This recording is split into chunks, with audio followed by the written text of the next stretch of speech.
Welcome, everybody, to the Flower Essence podcast.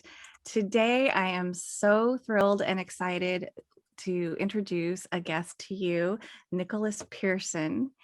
And he is an author of several books on crystals and an upcoming book on flower essences.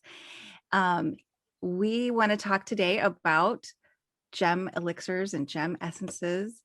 And this is just very exciting to me to bring Nicholas on with Kathleen and to walk through some of the ideas presented in his book, Crystal Basics, which I am a big fan of and very excited to introduce you to it.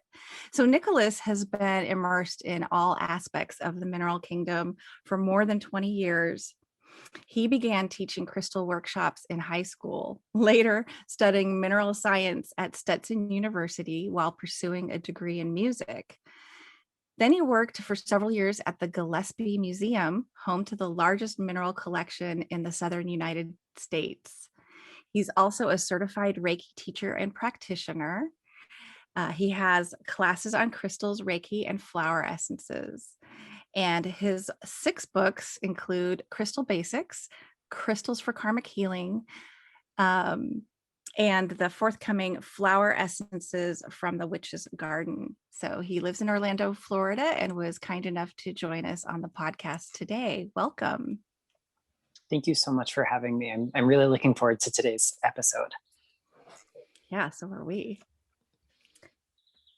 So maybe we can just dive in a little bit here. And, the thing that I wanted to mention about this book, Crystal Basics, is it's something that, I might not have picked up in the bookstore initially because I've been studying crystals and working with them since the 80s, I guess you could say. My first books were Katrina Raphael's crystal books that came out in the 80s, and then all the Melody books, the Love is in the Earth books by Melody in the 90s. And those were kind of like the Bible for everyone in the new age, arena. And so after that, I didn't really look around too much for all the newer books coming out on the market. I thought that I had, what I needed, I guess you could say. But when I came across this book, what really struck me and I learned so much from was primarily like the first half of it that really delves into decoding how to decode these crystals and what the different the structural systems and the composition and all of the things that go into what is a mineral or what is a crystal and how that becomes the energy of the crystal.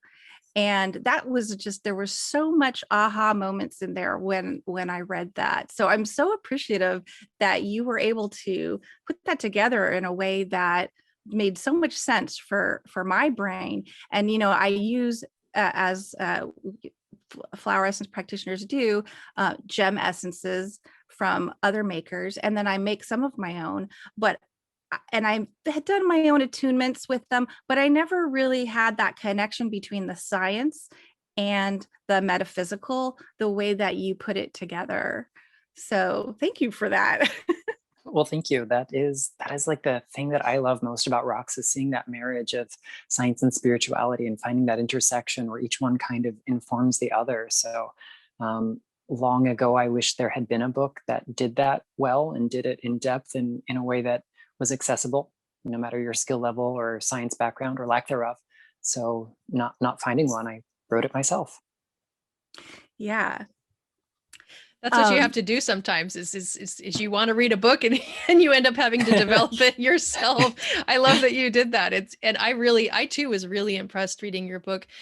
And the thing that I was able to pull, because I don't know as much about crystals as Rochana, but I love them and I use the gem essences in my practice as well. But I loved when you brought in the crystal structure and the formation of the different types of crystals, where it spoke to me with my knowledge of plant taxonomy, and it bridged how crystal taxonomy, how these essentially like families develop, with these different geometric types of internal formations. I thought that was really compelling and interesting. There are people who are researching geometry of flowers, and so it's sort of like, oh, okay, I can see how these principles, these underlining principles that create the formations both in the plant and the mineral kingdom. You bridged that for me, so I really thank you, and your book was really fascinating in that particular section for me. Well, thank you. Yeah, I mean, it's as if the mineral kingdom has its own kind of approach to the doctrine of signatures, and it might not be the same kind of doctrine that we find with the medieval and early modern herbals that are out there describing the kind of relationship between form and function of the plant kingdom, but the same kind of ideas are applied to the mineral kingdom. And in a modern day where we have things like scanning electron microscopy and mass spectrometers, and we can do all this stuff with polarized light and thin sections of rocks, we can look at a whole new level of them that was invisible to the naked eye. When we start to dissect how composition, formation process, structure affect everything about a crystal that we can see at the macro level, we start to see a relationship. And there is this kind of common thread that links the subjective, personal, spiritual experiences that people have written about in crystal books to, what is the sort of fundamental nature of a stone. Early on in my days of learning mineral science, mostly self-taught, a lot of it while working in the science field, I started to read as many books on crystals as I could, and I loved the ones from as early as I could get my hands on. So definitely people like Katrina, Raphael, and Melody, and whoever came before them, and finding translations of old works into English was like a treasure trove. But you'd find people who didn't speak the same language, who didn't read one another's works, who didn't even necessarily write the same thing about the same stone, but there were common themes with sulfides or iron-bearing minerals, or things of sedimentary origin, or anything with a triclinic crystal structure. And so I started to kind of collect these themes and keep them someplace in my head and somewhere on paper. And over time, that kind of developed into its own type of doctrine of signatures. And thankfully, I did come across some people who had geology backgrounds who also worked in the woo-woo kind of field. And they certainly have their own interpretations. So over the years, it's just kind of like been peeling the layers back to find out what is really driving, like what is the mechanism behind the personal phenomena we experience. And that gives us a different appreciation for what crystals do. It's not just this prescriptive X crystal works on Y condition, but we start to see the whole cosmological underpinnings of it. And it's all right there in the chemical, the physical, the structural, the optical properties of the mineral kingdom. Yeah, and that's that bridge was what was really what I needed. That was so perfect. And it's true, like even in the metaphysical books, like Melody's books, there is all the scientific structure listed of the crystals or the minerals, and then it goes just right into what it's for. And there's no like transition, like, well, this means because it's this structure or this mineral, it's really interesting. I'm not sure why that's even called out in a book that's purely metaphysical. So the fact that you created that bridge and then those sort of groupings and classifications is exactly the way my brain likes to work, and putting things in their kind of categories, and what I do with flower essences as well. So now I feel like I have such a more well-rounded base to be picking gem essences too. So that's part of my custom formulas for clients. And even though this book wasn't primarily about that, it gives me that, fills in all those little gaps, so that's really great. I'm a big fan. Thank you. So as far as then swinging this back into flower or gem essences, do gem essences work the same way as, say, holding a crystal or wearing it in jewelry or doing a crystal layout in your body, or are there subtle differences? What are your thoughts on that? So I think at the end of the day, the common mechanism that might be observable with the right kind of equipment, like a squid, the superconducting quantum interference device, is that all of these things, all the techniques you might use to work with crystals, promote a state of coherency in the electromagnetic field of a human being, but also in the subtle fields that we can't quite measure just yet. So whether we're meditating with a crystal or holding one or wearing it as jewelry or in an elaborate layout or taking a few drops of crystal elixir, there is something about that innate order and structure and regularity.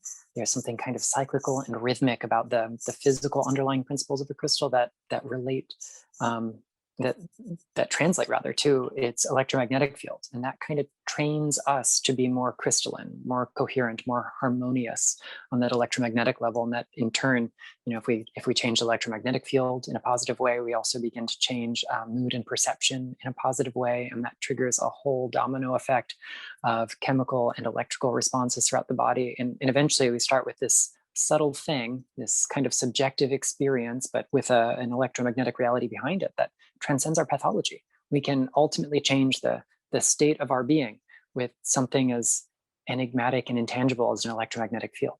So whether we're delivering that via, in essence or a layout or a piece of jewelry, we're still kind of getting to that same territory.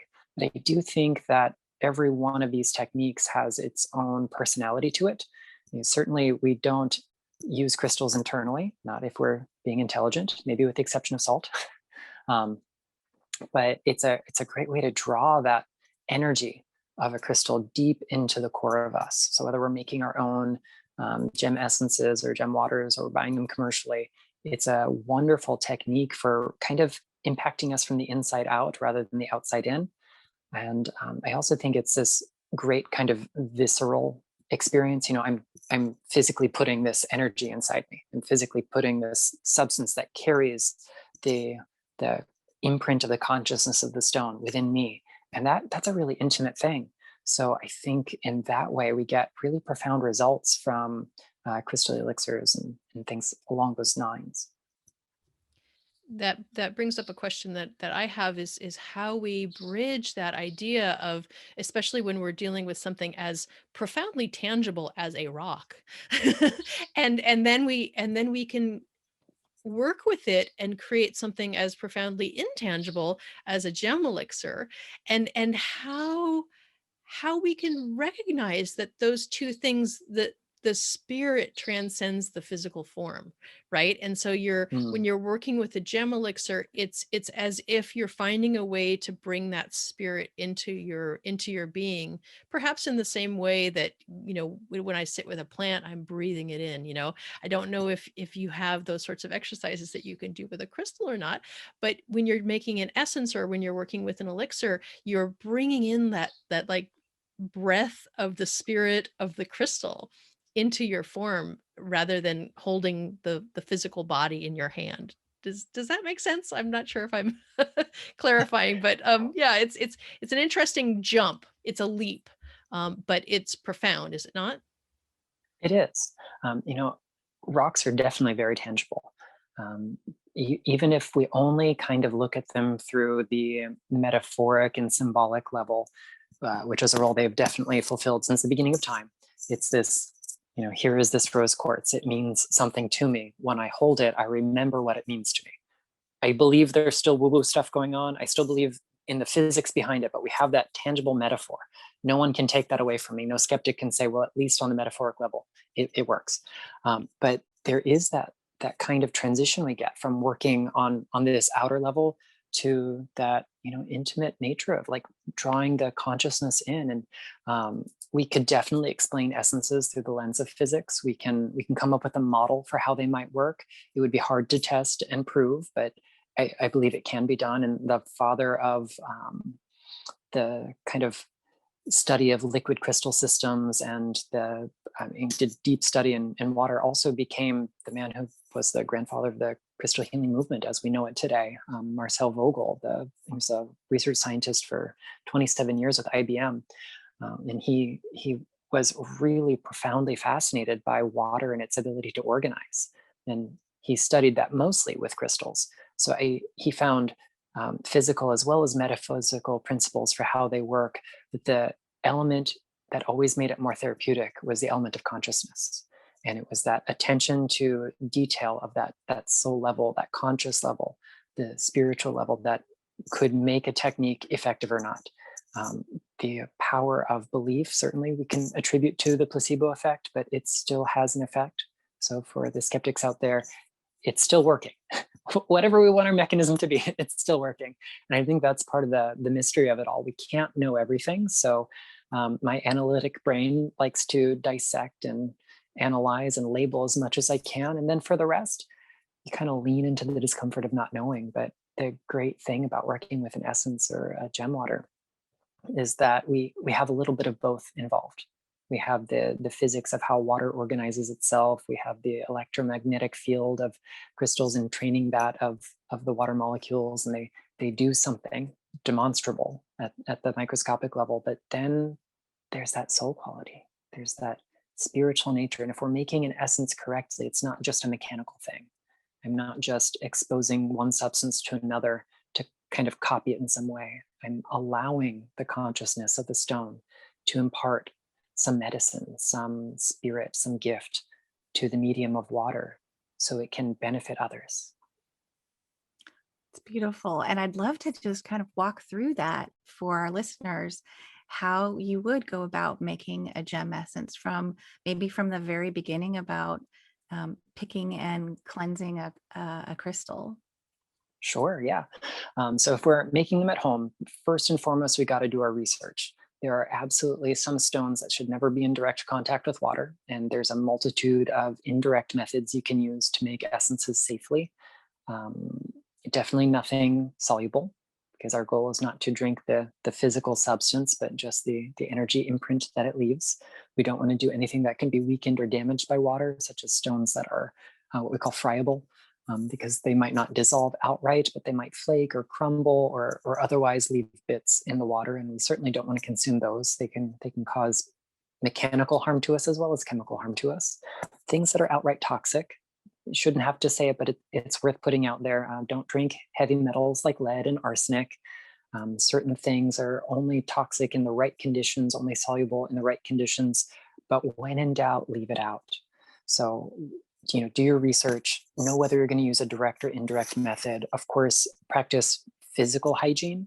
So cleanse all of your materials physically and metaphysically. So sanitize bowls as needed, use good quality water, have your preservative on hand if you're not going to use it immediately and you want it to have a shelf life. And then as far as the stone goes, we want to cleanse that. And my favorite method uses the breath. So apart from that, you might try water or salt or smoke or sound or any number of other ways to cleanse. Generally, if I'm going to do something like make an essence or an elixir from a stone, I want to have as pure that stone energy as possible. So I usually avoid things like using essences or smoke because those come from plants and they have a distinct personality that I'm not trying to add to the equation. But experiment with what works best for you. And then you're going to put the stone in the vessel of water or in a second vessel that stays dry, like a cup or a small bowl inside a larger bowl, and only put the water in the outer ones. That way you can have an indirect method with no contact. And depending on the stone, you might put it in direct sun. If you're doing something like kunzite, that can fade, visibly fade in a matter of 15 minutes upon direct exposure to bright sun. So you also want to make sure that the stones you're using enjoy sunlight. Otherwise, use indirect sun or even moonlight. There are certainly ways that you could make a crystal elixir that don't involve sunlight. It's not exactly the same principles as we have in the flower essence, where it's almost as if we are powering a machine or an engine or a process with that sunlight. Crystals have their own electromagnetic fields that is definitely strong enough to structure and order water. So you could do this out of direct sun if you wanted. And then after an appropriate amount of time, which might be hours, it might be days, it might be weeks, whatever you're trying to do there, you're going to remove this stone, filter the water. Certainly if you're going to leave it long-term, do have that container covered so dust and stuff doesn't settle in. And you're going to add a preservative just like you would with a flower essence. and it's good to go. That's what a great little walkthrough, because it actually answered a couple questions that I still had. And one of those was about the sunlight, or if not, knowing that some crystals shouldn't be out in the sunlight. I've made moonlight essences, but you mentioned that the crystals having their own electromagnetic field kind of means that you don't have as much of a requirement as getting an electromagnetic energy from the sun or the moon like you do with flower essences. Right. Yeah, Marcel Vogel used to make charged waters by having a device that spun the water in a tube in the shape of a helix around a programmed crystal, and just passing it through, like pouring the water through a few times was enough to create permanently structured water, at least as permanent until it met a stronger electromagnetic field, because that's what water does. It reorganizes itself in response to the energies that it comes into contact with, which is what we do as well. We reorder ourselves. And that's the beauty of essences. We can have that little dose of that structured water, of that spiritual energy. And we do it with frequency. And frequency, as we all know in flower essence therapy, frequency is more important than quantity. Taking one drop once a day is as effective as drinking the whole bottle in one sitting, essentially. We got to introduce it to our electromagnetic field over and over again. But yeah, crystals are great because they come with their own power source. So we don't necessarily need sun, but for sunlight safe stones, I certainly like it. Maybe it's a psychological thing. Maybe it is the spiritual symbolism of light. Certainly if you have something transparent like quartz, it's gorgeous in the sun. And I think that can enhance, but it will not hinder an elixir not to have it. And respecting the crystal itself as a sentient being. What do you want? What would you prefer? And being able to connect on that level as well, instead of that it's an object to which I must do this thing. It's a partnership. It's a co-creation with the crystal. So it has to be good for both parties, right? It has to be in respect to the integrity and health of the crystal, him or herself, or itself. Yeah, for sure. Just like with flower essences. I mean, there have been days that I've been ready to go make a flower essence, and I'm there with scissors poised, ready to cut my first bloom, and I feel that feeling in the pit of my stomach, or hear the little voice that says, "Hey, not today, Nicholas." I'm like, all right, then. Well, then I'm just going to sit and appreciate you. Thanks for blooming anyway. And we have to do that on the other party's time, even more so than on our own time. And thankfully, with crystals, they're portable. For the most part, it's not a once and done kind of thing like it is with flowers. That makes them a very renewable kind of resource in some regards, especially when it comes to essences. But we definitely want to have the conscious partnership and the conscientious respect needed to have real co-creatorship, rather than just viewing it as this mechanical, one-sided interaction. And there are lots of approaches to crystals that work that way. And I find that the people who approach them that way only get to a certain level in their healing, in their development, in their practice. And a lot of them then move on to something else because they never got that whole other layer that's there. And can you tell us a little bit about your philosophy on respecting sourcing of crystals and connecting to where they're coming from, rather than this is an object that I can purchase and take home with me? I'd love to hear your thoughts. For sure. Thank you so much for asking. I'm really pleased to see and experience more people having these discussions. I mean, the hard truth is that most of the time when you go to your local metaphysical store or anywhere selling rocks, you can't know the entire provenance. You can't know the stone's entire journey from start to finish. You're lucky to know where it was mined and where some of the lapidary work might have been done if it was polished. I mean, things get polished by the truckload full in giant vats, essentially, in places like South Africa and certain parts of South America, and certainly in China. Lapidary work is done all over the world for other styles of cutting and carving. So sometimes we only know part of the journey.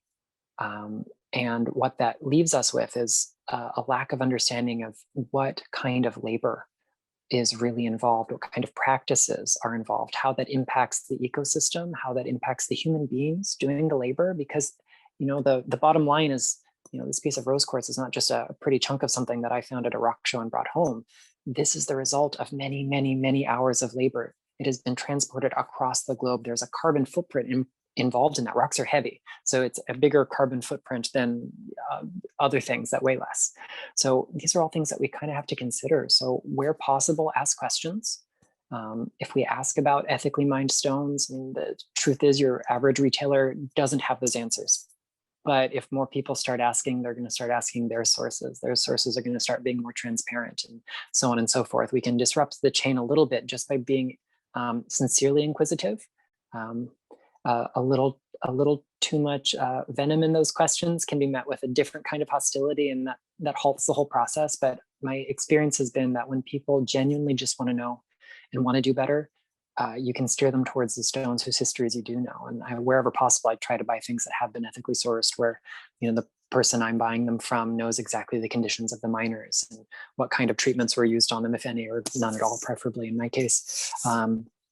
But it's important to ask questions. And when it comes to using like commercially prepared elixirs versus going out and mining new rocks, that is great for the environment in some regards, because one rock can make an infinite amount of essence or elixir or gem water. So you don't have to have a therapeutic quality, eye clean, flawless, colorless diamond of substantial size every time you want to work with a new client and give them diamond energy. You can put a couple drops in their bottle and send them on their way. If we're working with stones that come from really difficult mining conditions, things that undergo pretty unusual or say challenging circumstances to come out of the earth, things like jade from Myanmar or Burma, the cutting and polishing of malachite is super hazardous because those little airborne particles settle in your lungs and copper leaches out, and that causes issues. Lots of miners just experience something called miner's lung or silicosis. Inhaling little bits of rock does damage to you. So some of that is obviously unavoidable if we want to work with rocks. But if we work with the right kinds of suppliers, the people who are trying to get us better options, we're going to pay more, but that money is going to go directly into the hands of the people who did the majority of the work. And that is a really important thing. And we're seeing more of that in the conventional jewelry trade, as well as in the metaphysical market. So people care, people hear that the market cares, and that changes. But at the end of the day, a lot of our crystals are the byproduct of more important and valuable kinds of mining. We're talking using devices, and there are things in our devices that are horrific to extract and are done so under terrible violations of human rights. And that pales in comparison to the rose quartz that was blasted out of the side of a mountain in Brazil or Montana or wherever. So it's a hard thing to navigate, but we just do the best we can with the information we've got. So yeah, so our screens are, what is it, mica that's part of that, or lithium in the batteries? There's a whole slew of minerals, aren't there, that are part of our modern electronic devices? Oh yeah, absolutely. Silica and copper and all sorts of precious metals, gold and silver, and sometimes things like cobalt and tantalum. And I mean, half the periodic table must be in our portable devices, and some of those are really plentiful and easy to find, and others not so much. So I find it a certain amount of poetic irony in the people who are using their iPhones to denounce the crystal healing market and vilify people who are just trying to better their lives and find beauty and bring healing and peace. But they're doing it on this device that has a worse environmental impact than the average tumbled stone you're going to get on the metaphysical market. So one does not justify the other, one doesn't cancel out the other, but we have to look at the whole picture. And if we want to talk about ethical mining and extraction, we have to do it across the board. And we have to really work with the people who are in charge, people in charge of mining industries, the governments that regulate this, to find ethical and sustainable practices that value human labor and human rights. And that's the only way we're going to see significant change. And unfortunately, the crystal healing market is not as big as the other sectors of mining and extraction. So even if we fix as much of that as we can, the rest of it still has miles and miles to go. Well, we all can just do our little part, do the best we can to become aware of our choices and our decisions and do the best we can going forward. As you've brought your friend, your Rose Quartz friend into the screen once or twice already, I would love to talk about Rose Quartz a little bit. And I know this is an essence or an elixir I use quite a lot in my practice. I would love to hear your take on it and how you find that as an elixir.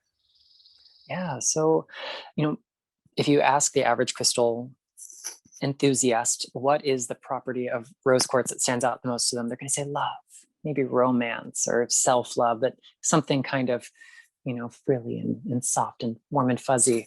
And I think that is an effect we experience with rose quartz, but that is not the mission of it. If we start to look at all those things about its makeup, and examine the therapeutic principles that drive it, rose quartz is so much more than a love stone. In fact, we could argue that it's not really a love stone at all, but love is a byproduct of its therapeutic application. So when we work with rose quartz, its primary mission is to bring emotional energies out of the state of stagnation. So it moves and stirs and allows things to flow and be free once again. The whole point of our emotional body is that it's supposed to be in motion. And as we cycle through things over and over again, we kind of wear a groove or a rut through that state of being, and stuff gets trapped in there. Sometimes we sweep things under the rug so far that we forget about them. We'll trip over the bump in the rug, but we just pretend it's not there still. And that's another way that emotional patterns can get stuck or frozen. A lot of times this is linked to trauma. A lot of times it's just linked to everyday little tiny behaviors that accrue over and over again. So if our emotional body is so caked full of all of these patterns that are stuck or frozen, there's no space for love to flow. There's no space for joy or happiness or even sadness or grief or other things to flow too. And what rose quartz does is it brings a sense of fluidity back to the emotional body. And one of the clever ways that we have of, we'll say, dealing with things we don't want to deal with, is putting them in the wrong place. So if we imagine the physical and non-physical bodies as being like a filing cabinet, if I have this really important document and I just don't want to deal with it, instead of putting it in the right drawer, in the right folder, I'll stick it someplace else. So we stuff a lot of our emotional stuff, not in the emotional body, but in the physical tissues. So rose quartz also works to free those up and get them back into the place where they can be adequately expressed and processed and released. Now, when we do this, when we start to have a healthy sense of movement in the emotional body, of course, there's space for love to flow. I think on one level or another, of course, this stone is going to connect us to love, but I think any crystal does as an expression of divine, unconditional love, like all parts of matter are. We can certainly have that fundamental connection to the love that brings everything into existence. Rose quartz has a way of doing that is a little bit softer and more inviting. There are some crystals that are, we'll say, real purgative to the emotional body, but this one works slowly but surely to kind of open up the space for love and other emotions to flow through. And when we look at it that way, rather than just bringing love into your life, it makes more sense how we might begin to use it. If we really want to be more loving, we have to do the work underneath that. So a lot of people will pick up their stone, read that it's for unconditional love, put it in their lives and go, I have all these other feelings, but none of them are love. So this crystal obviously doesn't work. And that's actually part of the therapeutic process. That is the primary mechanism of what it's doing. We have to stay the course and see it through to completion to get to that space where there's plenty of love to flow through. But we might have to experience a heck of a lot of forgiveness or boundary setting, or just once and for all letting go of old wounds. And this is a gemstone that can help us with that.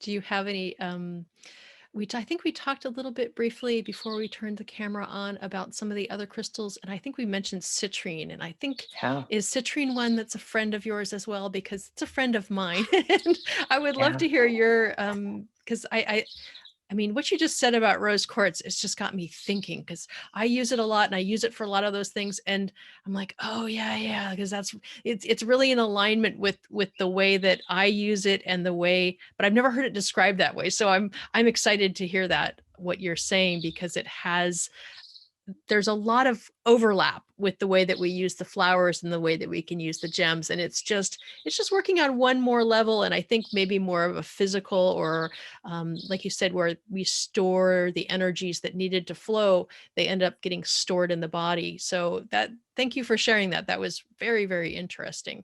And I'd love to hear a little bit about citrine as well, and the way that you use it in your practice. Yeah, citrine is great. So I've got some examples of natural citrine here. I've got an uncut crystal from Zambia, and then some polished natural citrine, little chips. Citrine, we often kind of just label as an abundance stone, or maybe even a manifestation stone, to open it up a little bit more broadly, and we call it a day there. But again, that's the sort of side effect of citrine's primary mission. And its primary mission we could view almost as being twofold. On the one hand, it is one of the most important stones for vitalizing, nourishing, strengthening any process of release. So when we work with citrine, it is unwinding the tension that holds old patterns in place. So it's a great overall stress reliever. And I think a lot of people who work with citrine as a gem or an essence definitely feel that kind of softening, or that warm, fuzzy feeling that comes from such this bright solar kind of color. As it begins to unwind the tension that holds old patterns in place, it also strengthens our ability to change the pattern, to let go and release.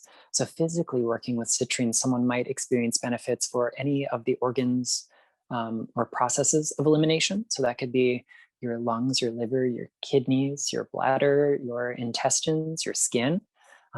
It also emotionally and mentally helps us let go. It lets us not be such a pack rat and hoard things we don't need anymore, whether they're physical items cluttering our office, like mine. I could maybe meditate with some citrine today and clear some clutter. But it also helps you let go of that thing that Cheryl said in the office last Tuesday, and how dare she? And then you just keep playing it over and over and over in your head. So that white chestnut moment where we have the thought that just keeps going around, citrine kind of works in the same way, or at least gets us to a same therapeutic result through that mechanism of releasing the stuff around the pattern. And as there's nothing to support the pattern anymore, we can naturally let go of it. So that's the first part of citrine. The second part is, as we let go of the stuff that we aren't, as we start to release the tension that holds the old way in place, it gives us the power, the strength, the mental wherewithal to step further along our path. And it sort of smooths out the path of where we're headed. So the ultimate goal of citrine is fulfilling your highest potential. Naturally, that's going to include your financial well-being. So that's why it is a good prosperity stone. You can let go of those beliefs about poverty or scarcity or how hard it is to make money. And then you can start to create and integrate beliefs that tell you otherwise. But even more than that, it's about your financial well-being, your physical well-being, your social well-being, your spiritual well-being. It helps you recognize abundance in each of these areas. Abundance is not just material wealth. Abundance means a lot of stuff. So, it's a lot of love, a lot of wealth, a lot of good feelings in your life. So this is a stone that helps us really accept that the currency of life is more than dollars and cents. But it is the experiences, the joys, a feeling of contentment and satisfaction. It is the whole range of the human experience. And citrine works on every one of those areas. I love these deep dives. They're just fantastic. Do we want to do one more? Is there another stone you'd like to bring in and talk about, Nicholas? Sure. Let's talk about one I don't think I've mentioned much recently. We'll do pyrite. And pyrite, I think, shares a little bit of symbolism with citrine, at least in the sort of modern prescriptive crystal use of it being related to money and abundance. It's called fool's gold for its superficial resemblance to gold. It's got that shiny golden color, but crystal forms are different. Everything about it is different if we really look enough. And you find a lot of older lore about this stone being related to protection, to fire. Even the name pyrite comes from the Greek word pyros, meaning fire. When it's struck, it can emit sparks, which you can then use to start a fire. It's an iron sulfide. So iron, anywhere we see it in the mineral kingdom, represents things like vitality, grounding, strengthening. So this is a stone that does all those things. Iron is the planetary metal of Mars. Mars is ambition and conflict and the dynamic tension we need to move forward in life. If we look at it through the astrological lens, of course, he's also the planet of war. So there's a different kind of conflict to that. So anytime we see any mineral that is rich in iron, it's going to exhibit some of those properties. But sometimes in the right conditions, it will form these cubes. This has not been cut and polished. This is just a natural shape of the crystal. It comes from Spain. And that natural cubic form is something that speaks to us of order and integrity. It's like building blocks. You can build really secure, stable shapes from cubes. And we associate this stone with things like manifestation and abundance, not just because of its color, which is just the teeniest bit of what a crystal does, but when we look at that structure, the cube in many spiritual traditions is a glyph for the material plane, for the planet Earth itself, for the element of Earth, when we talk about the sort of 4 alchemical elements, 4 or more, depending on the system you're using. And so that cubic nature of it and the sort of settling, descending quality that iron has with its heft and weight means that we're connecting the mental plane to the physical plane. And this grounds and anchors whatever we're happening, whatever we're doing, whatever we're replaying on the mental level into the physical. So if you want to support abundance, if you want to support manifestation, working with a cubic mineral like pyrite is certainly going to help anchor your vision amidst your everyday world. And pyrite is great for accelerating that process because it's also, under the right conditions, a semiconductor, and it can spark things, and it kind of lights that fire underneath us to get the processes moving. So we're not just dreaming it, but we're taking actionable steps to make it happen. Fantastic. I really appreciate your insights on these crystals that are gem elixirs that I use so much, but I've picked up lots of new things. So thank you for sharing all of this with us. We really appreciate it. Now, I'm fired up. How would I learn more from you? Do you teach online, or can you share with our listeners how they can get in touch with you and learn from you, and what do you offer? Sure. So, I mean, there are books. That's a great way. Books are portable. You can read them. I can be anywhere.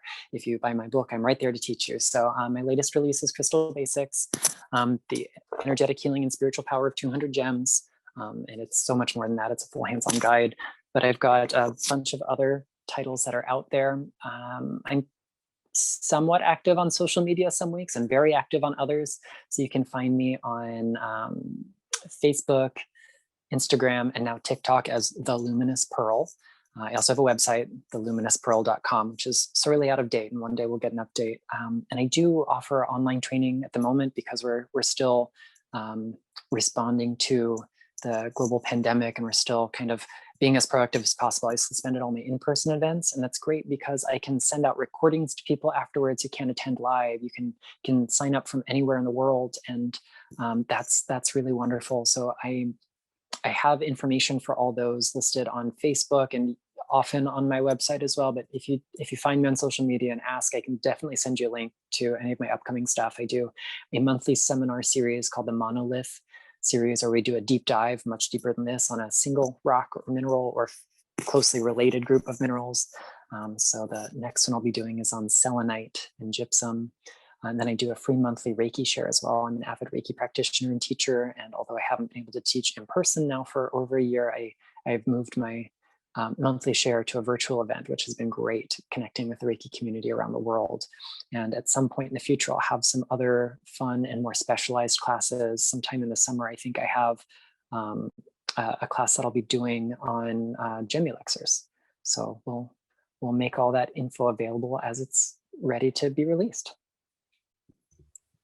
Yeah, and I can vouch for that monolith class, since I took your garnet one last weekend, and I just it's just such a wealth of information. I mean, it goes for people who are impressed with what Nicholas just had to say about those 3 crystals we just talked about, that just multiply that by a couple hours on a single stone. It's amazing. And really, really, really helpful. I loved it. I want to do more for sure. Oh, thank you.